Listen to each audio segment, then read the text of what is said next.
Զրուցում ենք թուրքագետ Վազգեն Պետրոսյանի հետ։ Պարոն Պետրոսյան, այսօր իմացանք, որ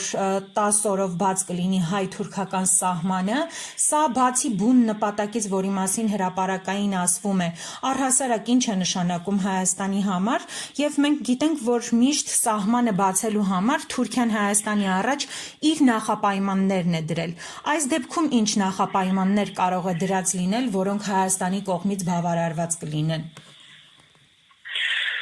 Նախ եւ առաջ Թուրքիայի սահմանը, Մարգարեի սահմանը բացվել է ընդամենը բեռներ տեղափոխելու այսօրվա Սիրիայի իշխանություններին մարդասիրական օգնություն ցույց տալու։ Այն իշխանությունը, որը իր 4 ամսվա ընթացքում շուրջ 10,000 հոգուն մորթել է։ Եվ ինքը ահաբեկչական կազմակերպություն է, ահաբեկչական պետություն է, որը ուղղակիորեն հովանավորվում է Թուրքիայի կողմից։ Այսօրվա իշխանությունները իրենք հովանավորչական աշխատանք են իրականացրել ահաբեկչական պետությանը եւ ահաբեկչական կազմակերպությանը, եւ այդ հովանավորչությունը դուր է գալիս նաեւ Թուրքիային, քանի որ վերջոչը ինքը մի քանի մեքենա ավելի քիչ մարդասիրական, ճակերտավոր մարդասիրական օգնություն կուղարկի Թուրքիա։ Եթե ոմանք փորձեն, որ բացատրեն սա ուղղակիորեն Հայաստանի իշխանությունների կողմից ձև է, որպեսի Սիրիայում գոյություն ունեցող մեր հայրենակիցների կյանքը ապահով է, սա ուղղակիորեն պատճառաբանություն եւ արդարացում է եւ ոչ թե ուրիշ մի բան։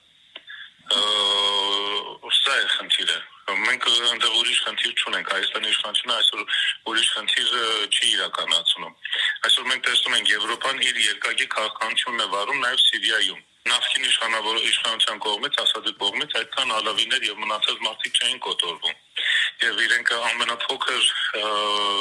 ցույցերի կամ անհանդուրժողականությունների համար մեծ աղմուկ էին բացասում։ Իսկ այսօր Բելբոկը գնում է Սիրիա եւ խոստանում է, որ 6 միլիարդ եվրո օգնություն ցույց տա։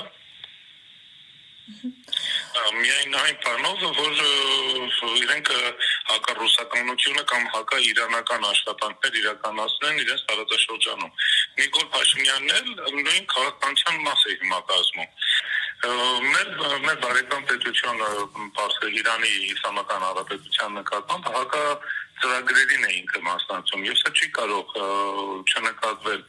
տարածաշրջանի պետությունների կողմից եւ սրա համար մենք որպես պետություն ենք պատասխան տալու։ Այնպես որ չի կարելի սխալ քայլերը բացատրել եւ փորձել արդարացնել ինչ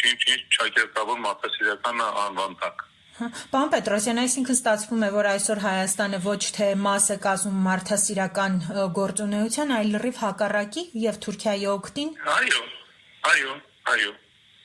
Եվ Թուրքիայի օգտին ինքը կատարել է որոշակի քայլեր եւ Հայաստանի Հանրապետության քաղաքացիների տված արկերի հաշվին ինքը լավություն արել Թուրքիայի։ Ինչ է սա նշանակում։ Եվ դա վստահ է, որ կդրվի Թուրքիայի հաշվին, ոչ թե Հայաստանի Հանրապետության հաշվին։ Կամ որ Թուրքիան իր սահմանը բացել եւ թույլ տվել այդտեղից անցնի դեպի Սիրիա։ Հայաստանը ուներ այլ ճանապարհ։ Հայաստանը կարող էր չբացել Մարգարեի սահմանը, եթե շատ մեծ ցանկություն ուներ մարդասիրական օգնություն ուղարկել Սիրիա, ուղարկել Իրանի վրայով դեպի Իրաք եւ Իրաքից մտնել դեպի Սիրիա։ Եվ դա ավելի արագ եւ ավելի լավ կհասնի, քան թե այստեղից ուղարկեցին իրենք։ Իսկ ինչու է սա արվում, ինչու է Հայաստանը, վստահաբար Հայաստանի իշխանություններն էլ գիտակցում են, թե ինչ է կատարվում, ինչու է մաս կազմում այդ գործողությանը։ Իրենք Հայաստանի Հանրապետության այսօրվա իշխանավորները իրենք մաս են կազմում ընդհանուր մի ծրագրի, արևմտյան ծրագրի, որ կոչվում է պանթուրքիզմի տարածում կենտրոնական Բալկանից մինչև որ կենտրոնական Ասիա։ Իրենք այդ ծրագրի մաս են կազմում եւ իրենց ամբողջ կատարած աշխատանքները, այդ թվում Արցախի հանձնումը, Հայաստանի սահմանների թուլացումը, Սյունիքի հարցի բարձրացումը եւ բոլորը մտնում են նույն տրամաբանության մեջ։